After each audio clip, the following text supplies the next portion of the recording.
too. Okay, meet me. Shalom Aleichem. Nice to see you, Richard. Pleasure. And, oh yeah, the Kosher Spirit Review. Cool. I'm Yehoshua Werth. Hope your day is going great. And we're going to introduce a little bit of Mexico. I'm from Fresno, California.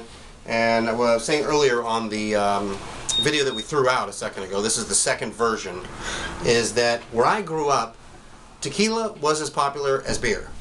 I may be stretching things a little bit, but in the circle of friends, if you didn't have a lime in a bottle, it wasn't quite the same experience hanging out with your buddies.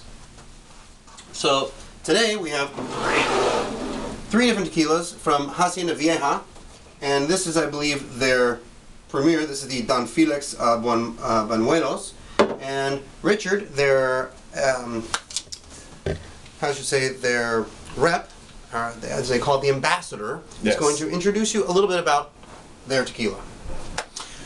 Hacienda Vieja, produced by the Banuelos family in Arandas, Mexico, which is the northernmost part of Jalisco. Real great fresh soil for growing agave, which is a plant, a member of the lily family. Comes in a big piña, 9 to 10 years for it to fully mature. It's these little guys right here after they cut them. After they harvest them, that gets roasted, the juice gets extracted, and that gets distilled.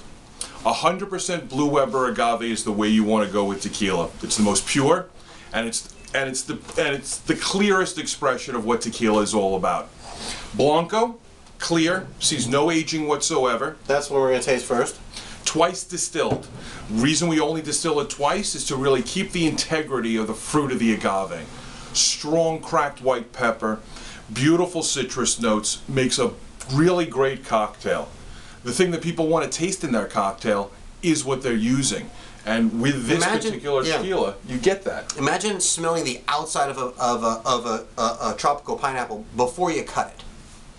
The juice of this has that tone. Right, okay.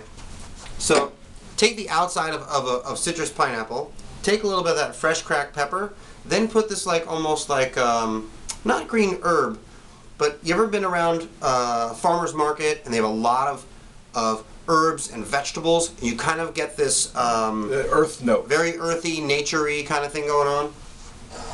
Definitely that. And there's definitely a sweetness. There's a beautiful little sweetness to it. The way that you talk about terroir with wines is what we talk about when it comes to the piñas and okay, tequila. so let's taste this. L'chaim v'bracha. L'chaim. And Yonatan behind the camera, keep smiling. We're going to be tasting some wines this evening with him from Carmel and from Ramon Cordova in Spain. So we'll talk about that later too.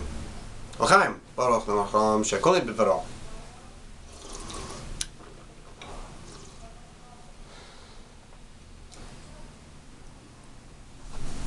Tequila is a good oxymoron of a drink. There's sweetness, but then there's also that citrus, dry, kind of tart snappiness on your tongue that happens at the same time. There's definitely a finish of expansion of flavors that comes through, that has a little bit of that green, I'm not going to say like basil or bay leaf, but if you could chop that in the center with a little bit of that pepper and that citrus in the middle of it, may give you a general idea. It's a fun drink. Why everyone feels like they have to have a lime and salt, I don't know, but I get it.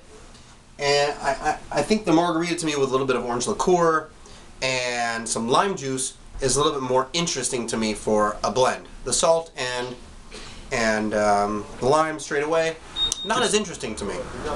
I see how the salt will bring out some flavor, but this tequila is actually fairly smooth. It is not expensive tequila. What does this retail for? That retails on a liter for about $22.99. $22.99. And if you notice, some other brands can be almost 3 times that.